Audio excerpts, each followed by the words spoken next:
Hello mga kaprobinsya, welcome back to my YouTube channel. So ngayong araw na ito mga kaprobinsya is maglilipat tayo ngayon ng biik. Yung biik na 5 doon dito sa itaas is ililipat natin doon sa ibaba kasi mga kaprobinsya doon is malawak yung lalagyan. Diyan is ano lang, hindi masyado sila makagalaw. So kawawa talaga sila mga kaprobinsya. Tapos minsan basa yung kanilang tinutulugan. So baka magkasakit sila. So tara mga kaprobinsya, samahan niyo ako sa aking paglipat ng mga biik doon sa ibaba. So ayan mga kaprobinsya, kailangan talaga sila ilipat kasi sobrang liit na dito at lumalaki na silang 5. So ayan, minsan doon sila nagtatae, ayan, tapos dito sila natutulog. Ayan, minsan basa, ayan . So yung space, kawawa talaga sila. So kailangan na talaga sila isalin doon sa sa ibaba kasi malawak doon yung mga kaprobinsya yung lalagyan nila. So tapos sayang naman doon mga kaprobinsya kapag hindi malalagyan kasi doon sa ibaba is merong rent doon, nagre-renta doon si Tito. Sayang lang din yung mga kural doon na hindi malalagyan ng ng tawag dito, ng mga baboy. Tapos mas maganda doon sa ibaba kasi maraming tubig doon.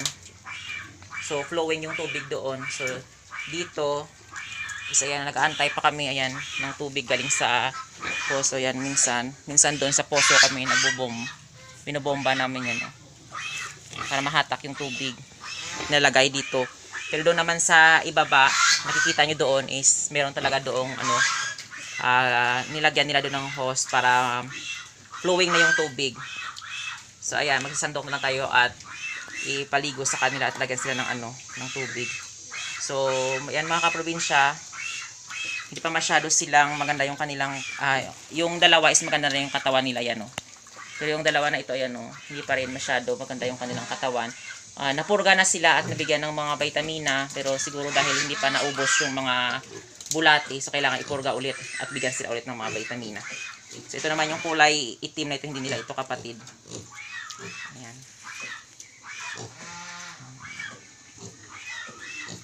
Ayan.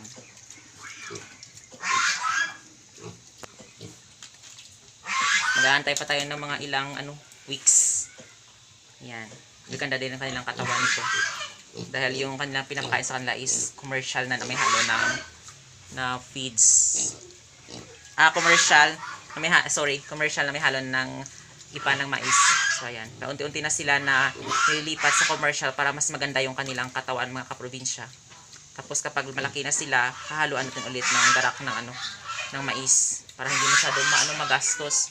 Kasi kapag puro-puro ng mga kaprobinsya is magasto talaga dito sa amin. Sobrang mahal ng feeds, ng commercial feeds is 2,200 na talaga yung sako ng feeds dito. So ayan, yung papamasahe mo pa na isang sako na feeds na yun doon sa bayan is 50 pesos kapag sa Rusco mo isinakay. Pero kapag nasa motor na single na yun mga kaprobinsya is 100 pesos. So ayan, so buti na lang meron si Tito na Rusco, ayan. So yan yung naghahakot. Pero yung paghahakot ng mga na yan mga kaprobinsya, ng kanyang mga tawag dito, mga feeds na yan mga kaprobinsya is doon na lang naman nilalagay sa sa Rusco yung pangtubhong ng gasolina. Kahit pa paano mga kaprobinsya is makatipid tayo. Ayan. So ayan mga kaprobinsya, wala na sila dito. Ayan, nilisan ko na. So ayan, so malinis na. Tapos dito naman yung 5 na anak ng inahin na kulay brown. Ayan. So malaki talaga sila mga kaprobinsya kasi meron talaga silang vitamins. Tapos ininjekan sila ng mga iron, ganyan. So yung inahin is pinapakain din siya ng pampagatas. So yan, sa 11 pa sila 1 month. So malaki na yung katawan nila yan. Tapos 5 lang sila. So meron talaga mga kaprobinsya yung ibang native pigs, kahit 5 lang or 4 yung kanilang anak, meron kasi minsan yung iba hindi maganda kasi dahil din sa pinapakain. So kailangan talaga ngayon kasi yung mga native pigs is crossbreed na sila. So kailangan talaga nila ng mga kaprobinsya ng meron din commercial feeds. Hindi natin iasa lang sa mga pakain ng katawan ng saging, mga ganyan. So, wala din sila, although may makuha din sila mga nutrisyon, pero kukunti-kunti lang, hindi masyado mga kaprobinsya.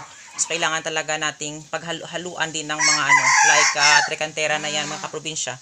So, yan, meron din, pinapakain din namin sila ng trekantera, pinapakain na dala ko ng mais. Ayan, tapos nilalagyan din ng ng mga commercial feeds para mas maganda rin yung kanilang katawan. So, para mabilis din silang lumaki at equal din yung pangangatawan nila na hindi sila magkasakit. So, ayan. So, ganyan yung katawan nila. Ayan. Magaganda na. Tapos, yung inahin mga kaprobinsya is hindi siya masyado, ayan hindi siya masyado lumiit. Kasi, pinapakain siya ng tama. Ayan. Mga kaprobinsya is high for ito. Ayan. High for na buntis na ito. Malapit na mag 1 month yung kanyang binubuntis. So, yan ito binibenta din. Ayan sino gusto, ayan, binibenta ito mga kaprobinsya. Ayan. Pwede na mapang lechon de leche. Ayan. So, yan mga kaprobinsya, crossbreed na rin ito sa mga durok at native pigs. So, dito meron din. So, ito yung mga mama maliit. Ayan hiniwalay sila. So, kasi doon malaki na So, yan sila, pinaghiwalay. Para mas maano talaga. Makakain sila ng tama. Kasi kapag doon, minsan nag-aaway-away sila. So, yan, dito naman yung inahin. Malaki na rin yung kanyang anak. Ayan. 10 din yung kanyang anak mga kaprobinsya sa hindi naasahan na pagkakataon. Meron talagang, hindi sa lahat ng pagkakataon mga kaprobinsya, isang ayon talaga sa atin yung panahon. So, yan, namatay yung 3. So, ayan, 7 na lang yung natira.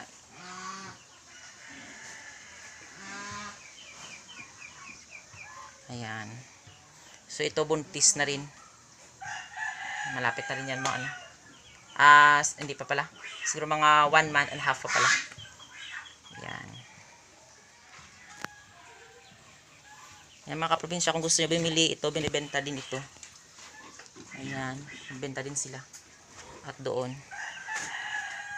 So, depende na lang mga kaprobinsya kung kung magkano yung bintahan dito. Hindi ko pa isasabi kung yung price.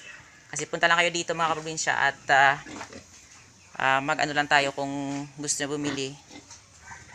So, ayan. Ito. Maganda yung katawan niya. Ayan. Mga kaprobinsya, ayan. So, nanibago siguro, ayan. So, sinusuwal niya yung kanyang kasi hindi sila magkasama nito So, anak ito ng, yan. Ng durok. Yan. So, malaki talaga sila. 4 lang kasi sila At, yun lang maliit. Ayan.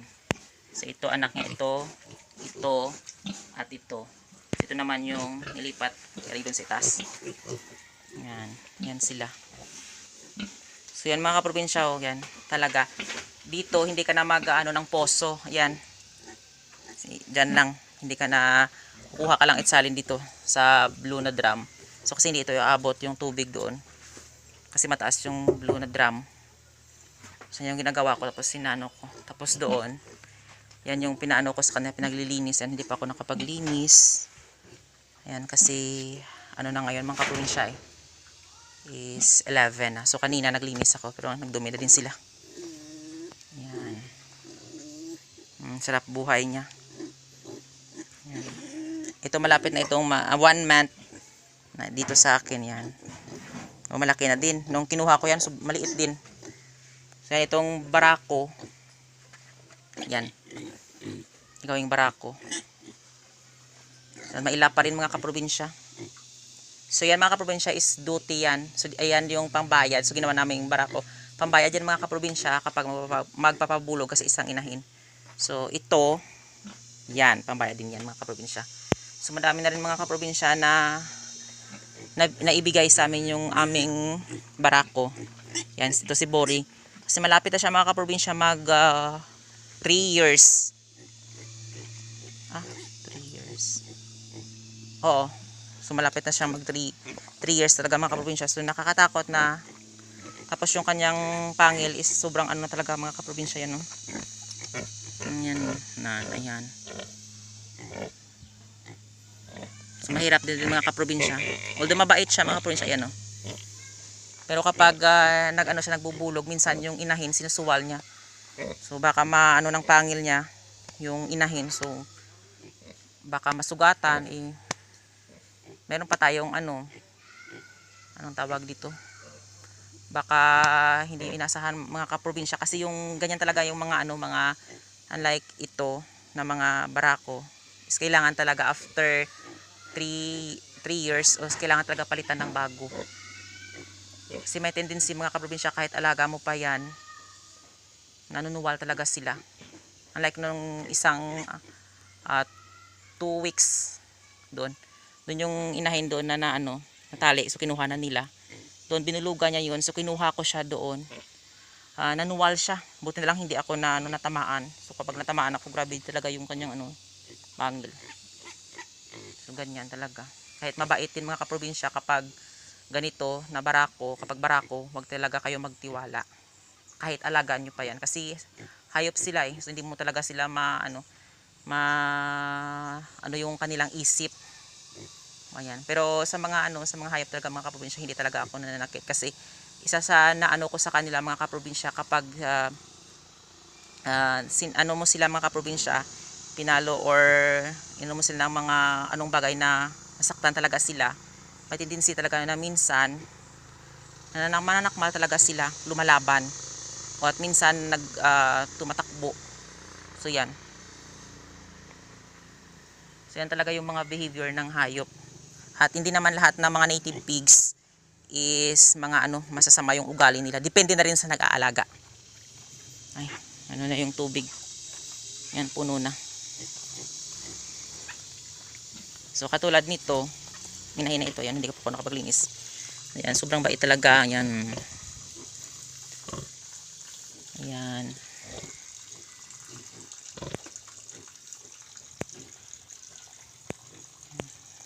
So yan, hiwalay na yung kanyang mga anak. Malapit na rin siyang mga anak niyan. So ito, napurga ko na din mga kaprobinsya. Pero, ayan. Siguro mga 2 weeks pa lang siya. Wala, 1 week and a half. So yan, hindi pa rin yung kanyang katawan. Pero nabulugan na ito siya. So yan po, mahina pa din yung kanyang pagkain at pag-inom ng tubig. Ayan. Buti na lang mga kaprobinsya kahit pa paano. Hindi din ako nagpalaki sa kanya. So yan, maganda na rin yung mabait na rin siya. Nung una natakot ako, pero okay na din mga kaprobinsya. Yan, mabait pala. Yan. Ganyan talaga mga kaprobinsya. Yung alaga nyo, kailangan talaga na ganyanin nyo lang para masanay sila at hindi mailap at hindi mananakmal. Ayan.